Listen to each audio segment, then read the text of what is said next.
Okay, so this is you on a regular day when the internet is up and running. And this is you after a massive solar storm wipes out the electric grid and the internet.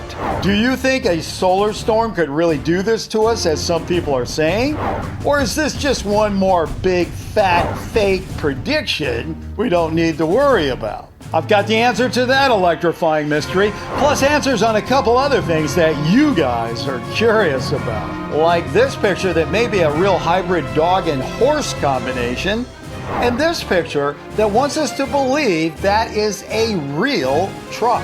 I've got all that, plus some new fan art, my favorite fake of the week, and a whole lot more. So grab your friends, grab your family, and have some fun finding out who's best at sorting out fact from fiction.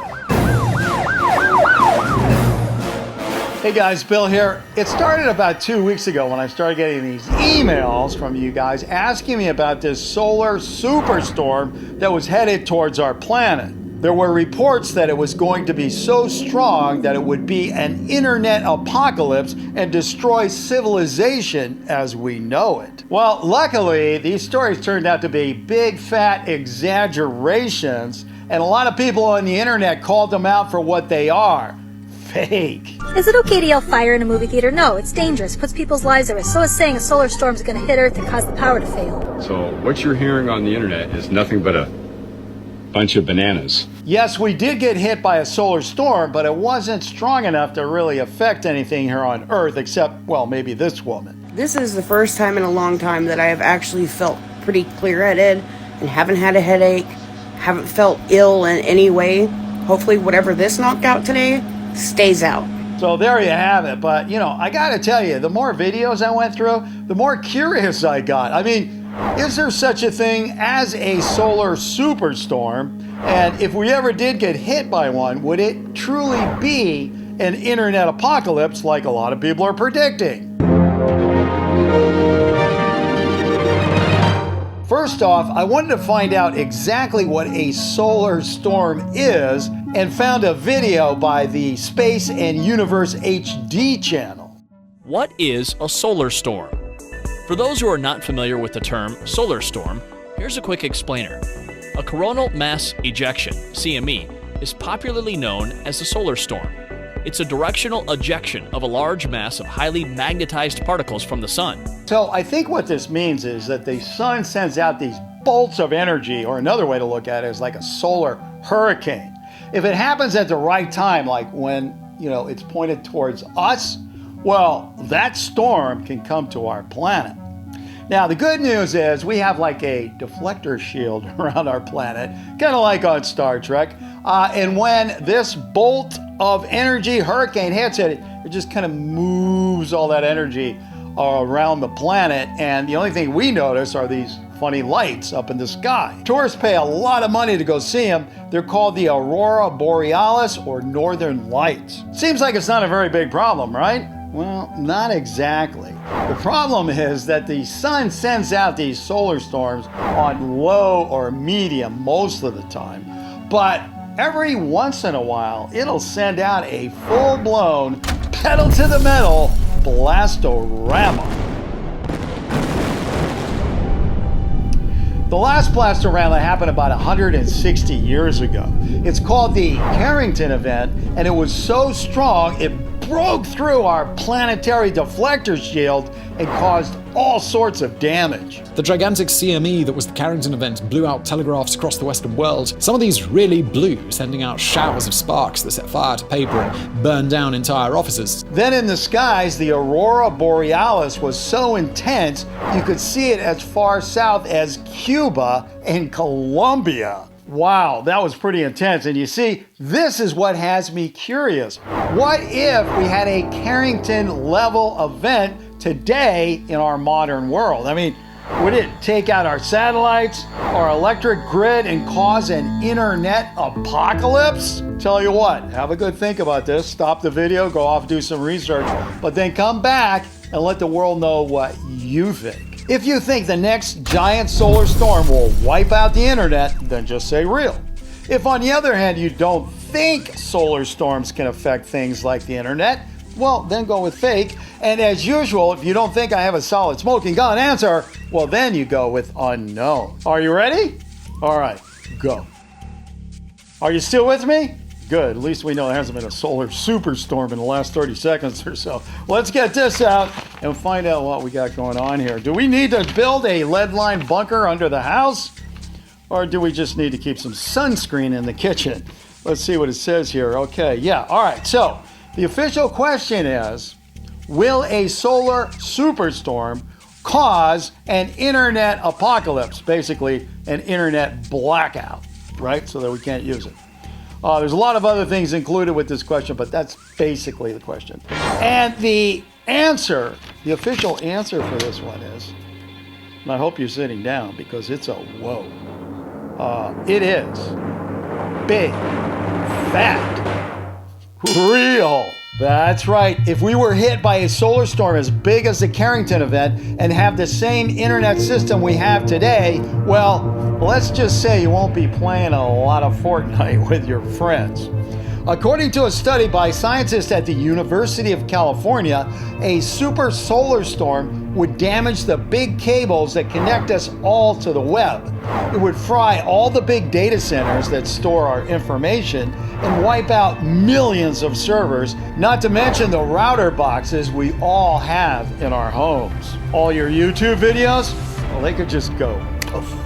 And if that's not bad enough for you, how about this? It might also take down the electricity grid itself. No electricity. Guys, if you want my opinion, we have become way too dependent on the internet and electricity itself not to protect them better. I mean, look at it this way. When the pandemic came along, we were saved by the fact that we could go online and work, we could go to school, we could play, we could shop, all those things that we normally do. But what if we got hit by a Carrington event and it took not only all that away, but we couldn't even use our credit cards, we couldn't even get cash out of an ATM machine. Think about it. Not good. Now, the good news is scientists don't think we're going to be hit by a solar superstorm anytime soon, but the truth of the matter is we will be hit by one sometime. It may be tomorrow or it could be 1,000 years from now, but it's almost guaranteed to happen. So what we need to do is to prepare things for this eventuality. We need to harden our internet and our electrical grids to protect us from a Carrington-style event. The scientists that did that report that all this is based on laid out a very detailed plan for how it could be done, so it can be done. But in the meantime, I highly recommend you don't throw away those old school yellow pages because you just might need them. The Bell System Yellow Pages, the first step in helping you solve a heating problem. Take the first step. Let your fingers do the walking through the Bell System Yellow Pages. Some storm. The house is cozy. Next up is this picture. It was sent in by Ritz Kyler Isayama, who wrote, "Is this a hybrid between a dog and a horse? If it is, I'm shocked." Oh man, when it comes to fakes, hybrid animals is the biggest category of fakes in the Real or Fake database. Like this supposed penguin killer whale combo, or this humanoid rabbit, pretty creepy, or this lion crossbred with a tiger. Oh wait, that one actually turns out to be real. When it comes to this picture, well, that thing does have legs that look like horse legs for sure. And the head actually looks like a dog. The only thing I would say might be a little bit off are the ears. They don't really look like a horse or a dog. So, this is kind of a tough one. Tell you what, take another long look at the picture and let the world know what you think by vocalizing your answer. If you think that picture and the animal in it is 100% real, no matter what kind of animal it is, go with real. On the other hand, if you think this picture was manipulated with Photoshop or something like that, well, you go with fake. And as usual, if you don't think I have a solid smoking gun answer, well, then you just go with unknown. Okay, did you register your vote in a loud and public way? Good, because we're going to get out this and find out if that is going to turn out to be worthwhile for you. Or maybe you should have just kept your mouth shut so you don't get embarrassed. But listen, regardless of whether you're right or wrong, you'll always be held in high regard right here on the Real or Fake show because you took time to think about it. That's important. You know what they say? The voyage is everything. And I'm not quite sure if that fits here, but hey, it sounds good, right? Let's take a look at the official answer. And the official answer is, ladies and gentlemen, real. Basically what this thing is a dog. The official name for this guy is maned wolf, although it's not a wolf. It's considered the largest canine in South America, weighing in at 20 to 30 kilograms. That's about 44 to 66 pounds, and up to 90 centimeters tall. That's 35 inches. It's most closely related to the bush dog. Now, scientists think the legs are that tall because the animal evolved in the tall grasses of the savanna lands in South America. Hey, before we go on today, guess what? I've got a pop quiz. Everybody knows what a sundial is, right? It's a very old way to tell time. And you may not know this, but way back when, there was also this thing called a water clock. This one helped you tell time as water disappeared from its container. All right, so here's the question. Which one of these old school time measuring devices came first? Because, you know, they didn't pop up at the same time. Did the sundial come first, or was it the water clock? Put on your thinking caps, let the world know what you think, and I will be back after the next Real or Fake with the answer. Hey, I'll be honest with you, I'm kind of a fanboy when it comes to huge monster trucks like this one, and even this one. So when Rommel Alfaro sent this picture, well, I was kind of hooked right away. Rommel wrote, "Bill, I was looking at big truck pictures and came across this. Can you tell me if this is real or BFF, as in big fat fake?" Rommel, for starters, that looks like a specialty truck, definitely, if it's real. It would have been built to carry something that can't be carried by other trucks. To me, the front of it kind of looks like a Kenworth. But that back end, wow, mega-sized tires and 3 axles worth of those big guys. Look at the size of those tires versus the ones on the van. Now that's a lot of extra rubber. Okay guys, time to make up your mind. Real truck in real photo, or big fat fake, or unknown. Do that. I will get out this. We'll find out who's got it right, who's got it wrong, as quickly as we can. And the official answer, well, it's not as simple as I'd like to be, but I do have an answer. All right, so here we go. The truck, that truck we're looking at, is real, but the photo is, no, fake. As it turns out, that truck is a Kenworth. It's part of the Kenworth 963 family of trucks. Now, according to Kenworth, the 963 family of trucks are engineered to handle difficult grades and demanding terrain with extreme payloads. Now, what makes this picture fake is because here we have the original picture of the truck, and as you can see, it only has 2 sets of wheels on the back, not 3. Whoever added that extra set of tires did a really good job, but I do have a question. Why? Okay, are you ready for the big reveal on the pop quiz? You know, the one where I asked you which came first? The sundial or the water clock? All right, well, guess what? The sundial, it's generally agreed, first appeared about 3,600 years ago in ancient Egypt. Now, by comparison, the ancient water clock is generally agreed to have appeared also in ancient Egypt about 3,700 years ago. So the winner is water clock. If you want to read the whole fascinating story about how humans started telling time, check out David Rooney's new book, About Time, A History of Civilization in 12 Clocks.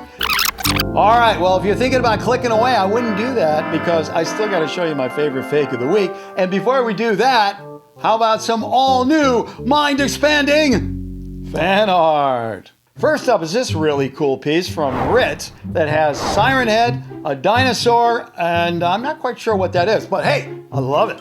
Next up is this crazy good work from Alien Cake 65. Looks like Bill is going wild over an alien. Nice one. Thanks, Alien Cake. Okay, this is a funny one from Jeremy Del Toro. Jeremy says he couldn't find a picture of Bill, so he just showed a grandma saying Jeff the Killer is fake. Well, that's a good one, Jeremy. And you know what? She probably does a better job than I do anyway. Thanks. Here we have a pint-sized Bill holding a smoking gun from Needham, and this Iron Man version of Bill from Jawad. I like the real or fake agency idea. Kind of, sounds like the CIA or something. Hey, how about this whole graphic novel approach in this piece from Dragoslavic Trechi and sent in by his dad? I'm not sure what the story is that's going on here, but hey, looks like it has a whole lot of action. And finally today, we have this epic sketch from 8-year-old Mateo, who watches the show with his dad. Mateo says he did this with a pencil. It shows Bill fighting a megalodon, Siren Head, and a whole bunch of other monsters from the show. Great job, Mateo. Thank you. And hey, don't forget, we have a new show every Friday, so don't forget to hit that subscribe button as well as the notifications bell so you get a shot at being first official comment and win the pin. And now, for my favorite fake of the week. This video was sent in more than any other video during the last month. Millions of people have watched this thing. Now, what everybody wants to know is this thing real? Guys, I can't tell you exactly what that is, but one thing I can tell you, fake, it's funny! Hey, don't go away just yet. There are a whole lot more real or fakes you can look at. Just go ahead and click on one.